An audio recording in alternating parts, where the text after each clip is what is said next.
பத்மநாப சுவாமி கோயில் போயிருக்கீங்களே ட்ரிவாண்ட்ரம்ல, அங்க அந்த ஆனந்த சயன கோலத்துல பெருமாள் படுத்திருப்பாப்ல. முகத்தை அந்த தூண் மறைக்கும், நாம மட்டும் தான் லிட்டரலா கொஞ்சம் அங்கங்க எட்டி பார்த்தா தெரியும், கை கொஞ்சம் கிளியராவே தெரியும். அப்ப அந்த கடவுளை நீங்க எப்படி வணங்குவீங்க? ஆனந்த சயன கோலத்துல இருக்க பெருமாள். எப்பவுமே பெருமாளை முழு கோலத்துல பார்த்து வணங்குறதே ரொம்ப கஷ்டம். மெயினா விஷ்ணு வழிபாடு பண்றப்போ லக்ஷ்மி எங்கன்னு பார்த்துடணும்.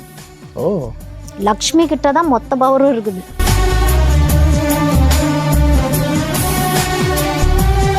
ஸ்ரீரங்கத்துக்குள்ள இருக்கிற ஒவ்வொரு தெய்வமும் ஒவ்வொரு அம்சம். இப்போ அந்த கோயிலுக்குள்ளேயே போனோம் அப்படின்னா அங்க போறதுல ராமானுஜரை போய் முதல் வழிபாடு பண்ணணும். அவரு மனுஷ கோலத்திலேயே உயிரோட தான். அது உண்மையாங்க? அது உண்மைதான். உண்மையான மனுஷன் தான், உண்மையான மனுஷனை தான் அங்க உட்கார வச்சிருக்காங்க.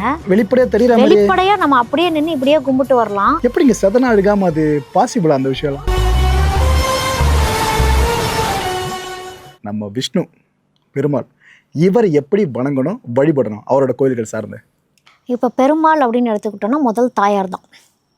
ஏன்னா இப்போ சிவன் தோன்றி காட்சி கொடுத்தப்போ விஷ்ணுவுக்கான பவர் வரதே லக்ஷ்மி வந்ததுக்கு அப்புறம் தாங்கிறது சொல்லுவார். லக்ஷ்மி காலடியில் வந்ததுக்கு அப்புறம் தான், லக்ஷ்மி இதயத்துக்கு வந்ததுக்கு அப்புறம் தான் விஷ்ணுவோட பவரே அதிகமாச்சுன்னே ஒன்று இருக்குது. அது வரைக்கும் விஷ்ணுவோட பவர் முழுமையடையலைன்னு ஒன்று இருக்குது. அதனால் முதல் தாயாரை வழிபாடு பண்ணிடணும். தாயாரை வழிபாடு பண்ணிவிட்டு விஷ்ணுவை போய் வழிபாடு பண்ணுறப்போ இப்போ நின்ற கோலம் சயன கோலம் அப்படின்லாம் இருக்குது. அப்படின்னா நின்ற கோலத்தில் இருக்கிற விஷ்ணு வழிபாடு பண்ணுறப்போ அவரோட இதயத்தை பார்த்து வழிபாடு பண்ணணும், கைகளை பார்த்து வழிபாடு பண்ணணும். கை கீழ் நோக்கி இருக்குது அப்படின்னா அவருடைய பாதத்தை பார்த்து வழிபாடு பண்ணணும் அப்படின்லாம் ஒன்று இருக்குது. அப்புறம் தான் நம்ம விஷ்ணுவை பார்க்கணும். அப்புறம் தான் நம்ம விஷ்ணுவை பார்த்து வழிபாடு பண்ணுறது அப்படிங்கிறது. விஷ்ணுவோடைய அலங்காரங்கள், விஷ்ணுவோட கையை தான் மெயினாக பார்த்து வழிபாடு பண்ணணும். விஷ்ணு கையில் இருக்க சக்கரத்தை பார்த்து வழிபாடு பண்ணுறது, அதுதான் எல்லாமே வரம் கொடுக்கக்கூடிய. முகத்தை பார்க்கக்கூடாதோ? லாஸ்ட்டு தான் முகம். ஆனால் கோயில் எப்படி வச்சுருப்பாங்க, டக்குன்னு ஒரு முகத்தை பார்க்குற மாதிரி தான் வச்சுருப்பாங்க. எப்போவுமே ஆசீர்வாதம் கொடுக்கக்கூடியது மறைச்சே தான் வச்சுருப்பாங்க. அது உண்மை. ஓகே, அது எல்லா கோயில். பத்மநாப சுவாமி கோயில் போயிருக்கீங்களே ட்ரிவாண்ட்ரம்ல, அங்கே அந்த ஆனந்த சயன கோலத்தில் பெருமாள் படுத்திருப்பாப்ல. முகத்தை அந்த தூண் மறைக்கும், நாம மட்டும் தான் லிட்டரலா கொஞ்சம் அங்கங்க எட்டி பார்த்தா தெரியும், கை கொஞ்சம் கிளியராவே தெரியும். அப்ப அந்த கடவுளை நீங்க எப்படி வணங்குவீங்க? ஆனந்த சயன கோலத்துல இருக்க பெருமாள். பெருமாளை முழு கோலத்துல பார்த்து வணங்குறதே ரொம்ப கஷ்டம். ஓகே, அவர் எப்பவுமே பெருசா தான் இருப்பாருன்னு வச்சுக்கோங்களேன். ஆதி முதல் அந்த வரைக்கும் பார்க்கணும். மெயினா விஷ்ணு வழிபாடு பண்றப்போ லக்ஷ்மி எங்கன்னு பார்த்துடணும். ஓ, லக்ஷ்மி கிட்ட தான் மொத்த பவரும் இருக்குது. ஓகே, வீட்டுல கொத்து சாவி இருக்க மாதிரி இந்த பெண்கள் கிட்ட. ஓகே, அப்போ நீங்க அவருடைய காலடியிலையும் இதயத்தின் பகுதியில தான் லக்ஷ்மி இருப்பாங்கன்னு ஒன்று இருக்கு. நீங்க முழுசா அவர் தலையை பார்க்குறோம், முகத்தை பார்க்குறோம் அப்படிலாம் தேடக்கூடாது. அவருடைய பார்வை சில டைம் விஷ்ணு கண்ண மூடி தான் இருப்பாரு அப்படின்லாம் ஒன்று இருக்கும். அவருடைய மனசெல்லாம் லக்ஷ்மிகிட்ட தான் லைட்ஸ் இருக்குன்னு ஒன்று இருக்கும். பவர் எல்லாம் அங்கே தான். அப்போ லக்ஷ்மியை தான் நீங்கள் முதல் வழிபாடு பண்ணணும். பெருமாள் கோயிலுக்கு போகிறப்போ விஷ்ணு வழிபாடு பண்ணிட்டு திரும்பவும் தாயார்கிட்ட தான் வரணும். அப்படி அதோட இப்போ பெருமாள் கோயிலில் சக்கரத்தாழ்வார்லாம் இருப்பாங்க. சக்கரத்தாழ்வாருக்கு முதல் பெருமாள் கோயிலுக்கு உள்ளே போகிறோம் அப்படின்னா அதே மாதிரி தான் எல்லா தெய்வத்தையும் பார்த்துடணும் ஒரு விஷ்ணுவை போய் பார்க்க போகிறதுக்கு முன்னாடி. ஏன்னா அவருடைய பவர்ஸ் எல்லாமே எல்லாத்துக்கிட்டே இருக்குது. நம்ம வேண்டுதல்கள் நிறைவேற்றி வர மாதிரி தான். இப்போ எல்லாத்துக்கும் புரியுற மாதிரி நம்ம ஸ்ரீரங்கம் கோயில் எடுத்துக்கிறோன்னு வச்சுக்கோங்க. ஸ்ரீரங்கம் தான் சயன பெருமாள் இருக்கக்கூடிய கோயில் ஸ்ரீரங்கம். அப்படின்னா இந்த ஸ்ரீரங்கத்தோடைய அம்சம் எங்கங்கிறத நம்ம பார்க்கணும். ஏன்னா இது திவ்ய தேசம். ஸ்ரீரங்கங்கிறது திவ்ய தேசம். 108 திவ்ய தேசம், 106 திவ்ய தேசம் நம்ம பூமியில் இருக்குது. 107 108 நம்மள ஆகாசத்தில் இருக்குங்கிற மாதிரி ஒரு கணக்கு இருக்கும். அதாவது இறப்புக்கு அப்புறங்கிற மாதிரி ஒரு கணக்கு இருக்கும். அப்போ இந்த 106 திவ்ய தேசத்தையும் ஒரு மனுஷனால் அடைஞ்சிட முடியாது ஒரு ஜென்மத்தில். அப்படின்றக்கப்ப இந்த பெருமாளை வழிபாடு பண்ணுறக்கே ப்ரொசீஜர்ஸ் நிறையா இருக்குது. யார் சயன பெருமாளை வழிபாடு பண்ணணும், யார் நின்ற கோலத்தில் இருக்கிற பெருமாள், யார் திருப்பதிக்கு போகணும், யார் ஸ்ரீரங்கம். கஷ்டமா இருக்குவாங்க அந்த அம்சம்லாம் நிறைய பேத்துக்கு அதெல்லாம் தெரிஞ்சுட்டு தான் கோயிலுக்கு போகிறதுக்கு முன்னாடி ஜாதகம் பார்த்துட்டு யாரும் போக மாட்டாங்க. ஜாதகம் பார்த்துட்டு போக மாட்டாங்க. ஆனால் நம்மளுடைய எனர்ஜி எங்கே கனெக்ட் ஆகுது புரியும். சில பேத்துக்கு கோயிலுக்கு பண்ணி இந்த கோயிலுக்கு போயிட்டு வந்தேன், எனக்கு நல்லா இருந்துச்சு, நல்லா இல்லை, எனக்கு டயர்டாச்சு, இந்த மாதிரி விஷயங்கள் தான் நம்மளுக்கு புலப்பட வைக்கும் ஃபஸ்ட்டு. இப்போ ஸ்ரீரங்கம் எல்லாத்துக்கும் தெரியுங்கிறனால நான் சொல்கிறேன். இப்போ ஸ்ரீரங்கம் கோயிலுக்கு நம்ம போகிறோம் அப்படின்னா அங்கே இருக்கிற தாயார் தான் மெயின். 3 தாயார் இருப்பாங்க. பின்னாடி இருக்கிறதா ஸ்ரீதேவி. ஸ்ரீதேவியை ஒழிச்சு தான் வச்சுருப்பாங்க. 3 தேவிமார்கள் லைனாக வச்சுருப்பாங்க. ஒன்றுக்கு பின்னாடி எட்டி பார்த்து தான் வழிபாடு பண்ணணும். பூஜை பண்ணுறப்போ அவ்வளோ சீக்கிரம் அதையே காட்ட மாட்டாங்க. கூட்டமாக இருந்துச்சுன்னா. ஏன்னா முன்னாடி இருக்கிறது தைரியலக்ஷ்மி மாதிரி அந்த அம்மா, அவ்வளோ சீக்கிரம் வரம் கொடுக்காது, உங்களை அலசி ஆராயும். ரெண்டாவது இருக்கிற அம்மா வந்து கொஞ்சம் சாஃப்டான டீச்சர் மாதிரி, அந்த மட்டும் கொஞ்சம் எட்டி பார்க்குறப்போ ஓரளவுக்கு வரம் கொடுக்கும். பின்னாடி இருக்க ஸ்ரீதேவி பார்த்தாலே போதும் வரம் கொடுத்துரும். அந்த அளவுக்கு பவர் வந்து தாயார்கள் தான். அதோட அங்கே ஸ்ரீரங்கத்தில் அவர் அவர் அவர் அங்கே ஒரு நாச்சியார் ஒருத்தவங்க இருப்பாங்க, அந்த ஒரு முஸ்லீம், அவங்கள வழிபாடு பண்ணிட்டு விஷ்ணுவுக்கு பிடிச்சவங்களையெல்லாம் முதல் வழிபாடு பண்ணிடணும்.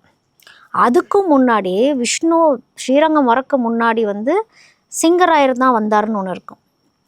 காற்றழகிய சிங்கர், ஆற்றழகிய சிங்கர், மேற்றழகிய சிங்கர், இந்த மூணே வழிபட்டால் நீங்கள் வந்து 108 திவ்ய தேசத்துக்கு போனதுக்கான அர்த்தம்.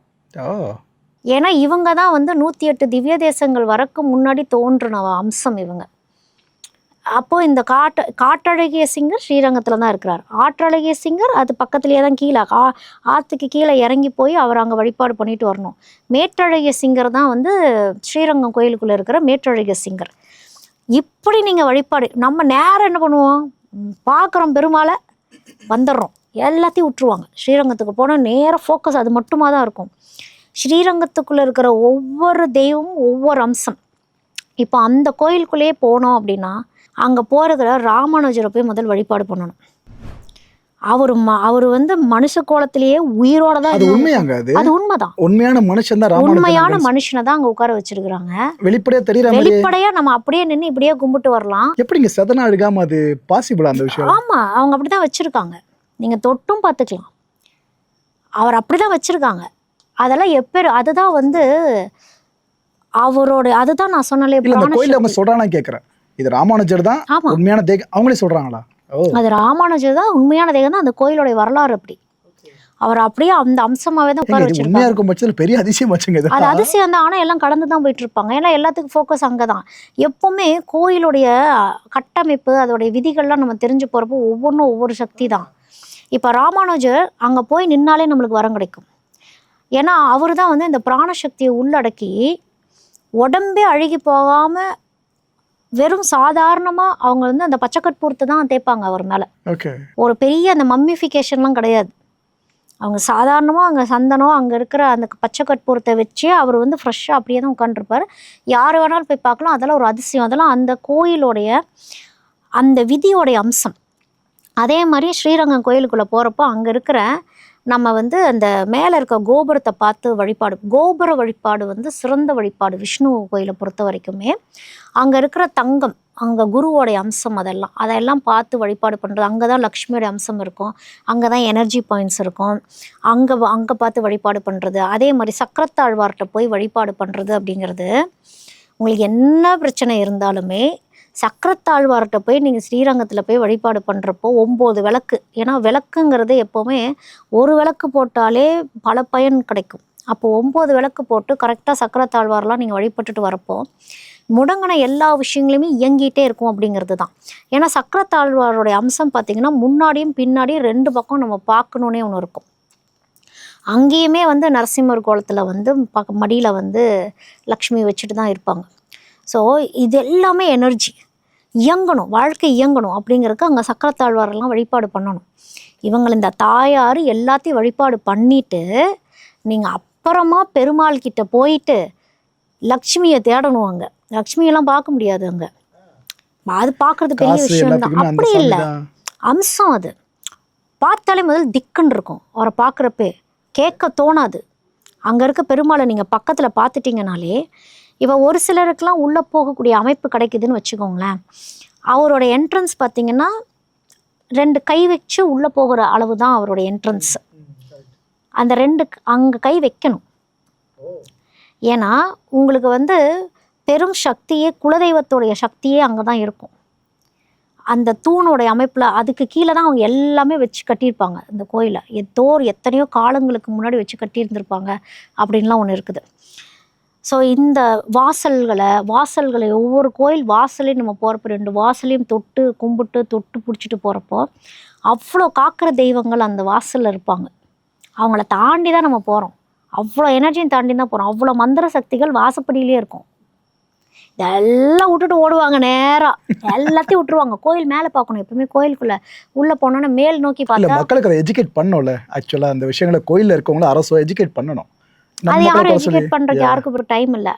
நிறைய பேர் மறந்துருப்பாங்க. இப்போ கோயிலுக்குள்ள என்ட்ரோன்னா நம்ம மேல் நோக்கி பார்க்குறோம் அப்படின்னா அங்கே வந்து ராசி கட்டங்கள் இருக்கும். மேலே 12 ராசி கட்டம் கிரகத்தோடைய அமைப்பு சீலிங்ல செதுக்கிருப்பாங்க. சீலிங்கில் செதுக்கியிருப்பாங்க. அந்த கிரகங்களை நம்ம பார்த்துட்டு போகிறப்போ எல்லா கிரகங்களும் இங்கே அடக்கம். ஏன்னா நம்ம எல்லா ஜாதகத்திலையுமே எல்லா கிரகங்களும் இயங்கிட்டு தான் இருக்கும். ஒரு கிரகம் மட்டும், நம்ம ராசி நட்சத்திரம் மட்டும் இயங்காது. எல்லா கிரகம் இயங்கிட்டு தான் இருக்கும். ஸோ இதோட உள்ளடக்கின விஷயம் தான் அதுங்கிறது அங்கே பார்த்துட்டு ரைட் சைட்லேயோ லெஃப்ட் சைட்லேயோ ஒரு தெய்வத்தை வச்சுருப்பாங்க, விட்டுருவாங்க. எல்லாம் அங்கே தான் உட்காந்துருப்பாங்க, எல்லாம் பண்ணுவாங்க, ஆனால் வேண்ட மாட்டாங்க. ஆனால் அதுதான் ஆதி தெய்வமாக இருக்கும். அந்த கோயிலெலாம் ஆரம்பிக்கிறப்போ ஒரு விஷயத்துக்காக ஒரு தெய்வத்தை உருவாக்கிட்டு அவங்க பண்ணுவாங்க இல்லையா, அந்த அம்சம் அங்கே தான் இருக்கும். அதோட எனர்ஜி அங்கே தான் இருக்கும், வாசலில் தான் இருக்கும். அதை விட்டுருவாங்க. நேராக போனோன்னா நம்ம குடிமரத்தில் விழுகக்கூடாது. எல்லா தெய்வங்களையும் எல்லாம் முடிச்சுட்டு கிளம்புறப்ப தான் குடிமரத்தில் விழுகணும். ஏன்னா அகெயின் அது வந்து அந்த இடகலை பின்களை சூழ்முனை தான், நம்மளுடைய முதுகுத்தண்டு தான். அது நம்மளுடைய முதுகுத்தண்டோடைய அமைப்பு அப்படிங்கிறது என்ன அப்படின்னா அங்கே தான் நம்மளுடைய குண்டலினியோடைய அமைப்பு அப்படிங்கிறதெல்லாம் ஒன்று இருக்குது. அப்போ தான் உங்களுக்கு அந்த மூச்சு சுவாசம் பிராணம் கரெக்டாக வரணும். கோயில் எல்லாம் சாப்பிட்டுட்டு அன்னதானம்லாம் வாங்கி சாப்பிட்டு போய் விழுகக்கூடாது, செமிக்காது. அதனால தான் கொஞ்சம் சாப்பிடாம போங்கன்னு சொல்கிறதுக்கு காரணம்லாம் அதுதான். அங்கே போய் நீங்கள் கரெக்டாக விழுந்து கும்பிட்டு வரப்போ உங்களுடைய பிரார்த்தனைகள் உங்களுக்குள்ளே எல்லாம் கேட்கப்பட்டு உங்களுக்கு அந்த கான்ஃபிடன்ஸ் வந்துருச்சுங்கிறது தான் அந்த கொடிமரத்தோடைய ஒரு அமைப்பாகவே இருக்கும். ஸோ இப்படி தான் வழிபாடு பண்ணணும். அப்பா, பெருமாளை கும்பிட்றதுல இவ்வளோ விஷயம் இருக்கு. சூப்பரு. பெருமாளுன்ல எந்த கோயிலுக்கு போனாலும் கொடிமரத்தை நீங்கள் வந்து கொடிமரங்கிறது வந்து ஹிந்து கோயிலில் மட்டும் இருக்கிறது இல்லை, சர்ச்சிலையும் இருக்கும். சர்ச்சில் பார்த்துருக்கியா? எல்லா இடத்துலையுமே கொடிமரம் இருக்கும். அதுதான் அதோடைய தூண், நம்மளோட இது. அப்போ இன்னொரு டவுட் எனக்கு. இப்போ நிறைய கோயில்கள், மெஜாரிட்டி கோயில்களில் பார்த்தீங்கன்னாக்கா பலிப்பீடம் வச்சுருக்காங்க. பலி எதுக்கு பலியிடுற விஷயம் உங்களுக்கே நல்லா தெரியும். அந்த காலத்தில் பலிப்பீடம் இருந்திருக்குன்னா புரிஞ்சிக்க முடியுது. கோயில்கள் இந்த காலத்தில் பலிப்பீடம் வச்சுட்டு அது மேலே பூக்கள், அப்புறம் மிளகு, கல்லுப்பு இதெல்லாம் கொட்டுவாங்க வந்து. ஆக்சுவலாக அந்த பலிப்பீடம்ன்ற கான்செப்ட் இப்போ தப்பாக புரிஞ்சிக்கப்பட்டிருக்கு, இல்லை கரெக்டாக தான் இருக்குது அந்த ஸ்ட்ரக்சரு?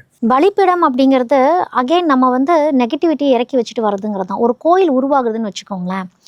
ஒரு கோயில் பில்டிங்கை கட்ட போகிறாங்க அப்படின்னா ஆல்ரெடி அங்கே வந்து சில எனர்ஜிஸ் வாழ்ந்துட்டு தான் இருக்கும். நல்லது கெட்டது எல்லாமே வாழ்ந்துட்டு தான் இருக்கும். அதுக்கு ஒரு இடத்த நம்ம கொடுத்தாகணும்னு ஒன்று இருக்குது. அந்த இடத்த வந்து நம்ம மாற்றி அமைச்சு அதுக்கு ஒரு இடத்த உருவாக்கி கொடுத்துட்டு தான், இது கோயிலுன்ட்டு இல்லை, நம்ம வீடே கட்டுறதா இருந்தால் கூட இந்த மாதிரி வந்து இது ஒரு விதமான ஒரு சக்தி அமைப்பு.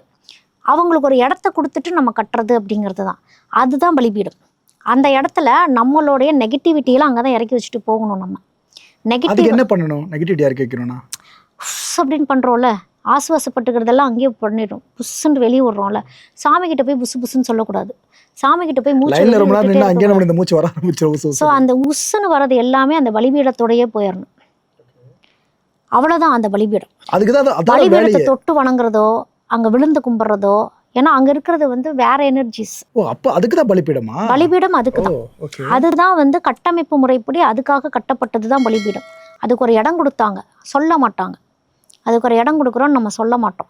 அது வந்து நிறைய அமைப்பு இருக்குது அதுக்கெல்லாம். இப்போ வந்து ஜோதிடத்துலேயே அந்த விஷயம் இருக்குது. இப்போ வந்து வீட்டில் நெகட்டிவ் எனர்ஜிஸ் வந்துருச்சு, இது வந்துருச்சு, அது வந்துருச்சு அப்படின்னா நம்ம என்ன சொல்லுவோம்னா, ஒரு இருளான ஒரு கோயில், சில பேர்லாம் கோயில் கட்டுறப்பே அவங்க வீட்டில் பிரச்சனைலாம் வந்துடும். கோயில் கட்டி முடிக்கப்படலை அப்படின்லாம் சொல்லுவாங்க. அதெல்லாம் என்ன விஷயம் அப்படின்னா, இது நிறைய பேர்த்துக்கு இது காலப்போக்கில் தெரியாமே போயிடுச்சு அப்படிங்கிறது தான். ஆல்ரெடி வாழ்ந்துட்டு இருந்த ஒரு எனர்ஜிக்கு நீங்கள் அதோட இடத்த விட்டுட்டு நீங்கள் பண்ணுறீங்கன்னா அது முடிக்கும் போது விடாது, அது இடத்தேடி அலையும் அது. அப்போ அதுக்கு ஒரு அமைப்பு. அதை எப்படி பண்ணுவாங்கன்னா, ஒவ்வொருத்தவங்க ஒவ்வொரு மாதிரி பண்ணுவாங்க. இப்போ சிம்பிளாக இப்போ நார்மலாக இருக்கவங்க என்ன பண்ணலான்னா, ஒரு ப்ளூ துணிலையோ கருப்பு துணிலையோ வந்து பருப்பு வகைகள், பாதாம் பருப்பு அந்த மாதிரி அந்த பருப்பு வகைகள்லாம் போட்டு சில தானியங்கள்லாம் போட்டு முடிச்சு போட்டுருவாங்க. கருப்பு துணியில் போட்டு முடிச்சு போட்டுட்டு ஒரு இருள் சூழ்ந்த ஒரு இடமா அது இருக்கணும். ஓப்பனே பண்ணக்கூடாது யாருமே. அதுக்குள்ளார வந்து அதை போட்டுட்டு அந்த துணியெல்லாம் உள்ளே போட்டுட்டு அந்த பீடத்தை வந்து க்ளோஸ் பண்ணிடுவாங்க. அவ்வளோதான், க்ளோஸ்டு. அந்த எனர்ஜிக்கு அதை நம்ம கொடுத்தாச்சு. அது மக்கி போகுது, அது என்னவோ ஆகிட்டு போகுது, அது திறக்கவே கூடாது. அது இருள் சூழ்ந்த ஒரு இடமாவே அந்த இடம் இருக்கும். என்றைக்குமே அது இருள் சூழ்ந்த இடம் தான். அது வந்து நெகட்டிவ் எனர்ஜிஸ்க்கான ஒரு இடம். யாரையும் டிஸ்டர்ப் பண்ண மாட்டாங்க, அவங்க அங்கேயே தான் இருப்பாங்க. அவங்கள நம்ம கடந்து போகிறப்போ நம்மளோட நெகட்டிவிட்டியை அங்கே நம்ம விட்டுட்டு போகணும். அப்ப சில பேர் எலுமிச்சை மரம் அந்த பலிபீடத்தை மேல வைக்கிறாங்க. அதுதான் அவங்க வழிபாடு பண்ணிட்டு போறாங்க. அதுக்கு வழிபாடு பண்ணிட்டு போறாங்க. அவங்க நீங்க சொல்றதை கேட்டா பல பேர் பயப்படுவாங்க. ஐயோ இதை தொட்டு கொண்டு இருக்காங்க. அவங்களுக்கே தெரியாம அது பண்றதுதான். இது பலிபீடம் அப்படின்னா அவங்க பலி கொடுக்க ஆரம்பிச்சிட்டாங்க. இல்லங்க, ஏன்னா இப்போ உங்களுக்கு தெரியுற இந்த விஷயம் கோயில்ல பல வருஷமா இருக்க அர்ச்சகர்களே கண்டிப்பா தெரியாது. தெரியாதா?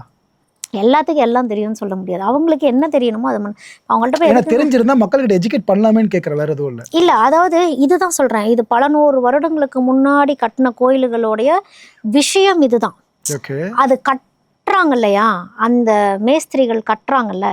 இப்போ நம்ம மேஸ்திரிகளே வச்சு வீடு கட்ட சொல்றோம் அப்படின்னா அவங்க சில ரிச்சுவல்ஸ்லாம் பண்ணிட்டு தான் வீட்டெலாம் கட்டுவாங்க. அவங்க நம்ம ஓனர்கிட்ட சொல்லணும்னு அவசியம் இல்லை. சில வீடுகள் நிக்காதுன்னு சொல்லுவாங்க, எவ்வளவு கட்டினாலும் முடிக்க முடியலப்பான்னு சொல்லுவாங்க. அது ஓனர்கிட்ட சொல்லணும்னு அவசியம் இல்லை. அது கட்டுற மேஸ்திரியை பொறுத்து இருக்குது. அதே விஷயந்தான் இந்த பலிபீடம் சம்மந்தப்பட்ட விஷயமும். ஓனர் போய் பார்க்க மாட்டாங்க.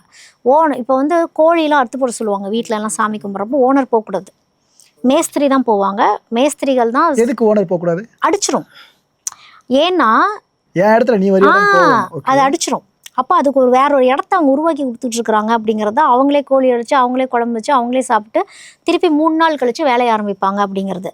அதே தான் இங்கே பலிபீடத்துக்கும் நிறைய விஷயங்கள் இருந்தது. அப்போது நீங்கள் ஒரு கோவிலையே கட்டுறீங்க அப்படின்னா அந்த பலிபீடத்துக்கோடைய டெப்த் என்ன, அதுக்குள்ளே நீங்கள் என்னத்தை போட்டிங்க, என்ன சக்தி அங்கே இருந்தது, துர்சக்தி தான் இருந்திருக்கும். எல்லா சக்தியும் நீங்கள் அங்கே ஆஸ்வாசப்படுத்தணுன்னே ஒன்று இருக்கும். அதனால தான் பலிபீடத்து மேலே உட்காந்துடாதீங்க, அது வேற ஒருத்தவங்களோட இடம் அது.